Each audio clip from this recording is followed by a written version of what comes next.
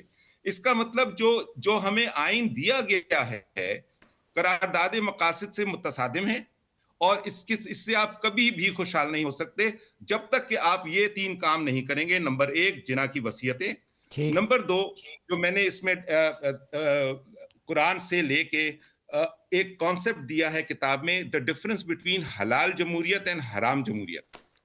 حلال جمہوریت یہ ہے کہ جب اللہ نے یہ کہہ دیا جو علم اور جسم میں مصطفیٰ ہے اسے قیادت دو، تو اب کام آ جاتا ہے، کیونکہ تمام سیاستدان جو ہیں، جو شخص بھی پبلک فنڈ سے تنخواہ لے گا وہ سرکاری نوکر ہے. ٹھیک ہے. He is a public servant. So president is a public servant, prime minister is a public servant, judiciary is a public servant. Anybody who is drawing salary from the public fund is a public servant. ٹھیک ہو گیا. اب public fund کا سب سے بڑی بات یہ ہے کہ سب سے پہلے کسی آدمی کو پبلک سرونٹ بنانے کے لیے ایلیجبلٹی بنائی جاتی ہے کہ ڈرائیور ہے تو اسے کام آنا چاہیے، کریکٹر ٹھیک ہونا چاہیے، ایکسپیرینس ہونا چاہیے. تو ہم اپنے لیے پاکستان کا سربراہ ڈھونڈنے جا رہے ہیں اور اس کے لیے کسی چیز کی کوئی قید نہیں ہے، جو سب سے بڑا وہ بنے گا. تو اب پرابلم یہاں پہ ہے کہ آپ کو وہ جو جالوت اور تالوت کا واقعہ بتایا ہے، اس سے پہلے آپ کو کیا کرنا چاہیے، یہ میں نے پورا کتاب میں لکھا ہے. پبلک سروس کمیشن کے تھرو آپ اپلیکیشنز لیں کہ کون ہے ہماری ویکنسی ہے پریزیڈنٹ کی جو ہمیں گارنٹیڈ پرفارمنس دے. جو لوگ ایلیجبل ہیں وہ اس میں اپلائی کریں، شارٹ لسٹ کر کے آپ ان کو اس کو بھیج دیں الیکشن کمیشن آف پاکستان کو. جی ہم نے یہ شارٹ لسٹ کی ہے، انہیں انتخابی نشان دیجئے، اور اس کے بعد پاکستان کو 1 یونٹ اس لیے بنا دیجئے کیونکہ اب میں سن رہا تھا کہ آپ کہہ رہے تھے مور پروونسز.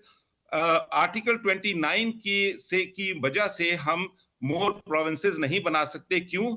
کیونکہ ریاست اس میں قانون یہ ہے کہ جس چیز کے وسائل نہیں ہیں وہ کام ریاست نہیں کرے گی. ٹھیک ہو گیا ڈاکٹر صاحب، آپ کا پوائنٹ آ گیا. میں جی یہاں پہ ایک چھوٹی سی بریک ختم کر دیتے ہیں کیونکہ بہت ان پڑھ لوگ یہ کہہ رہے ہیں ہم زیادہ صوبے بناؤ.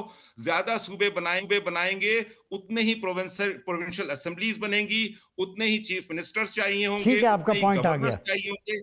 And this is a violation of cost benefit analysis. لیکن ڈاکٹر صاحب آپ کا پوائنٹ آ گیا. بہت شکریہ ڈاکٹر صاحب.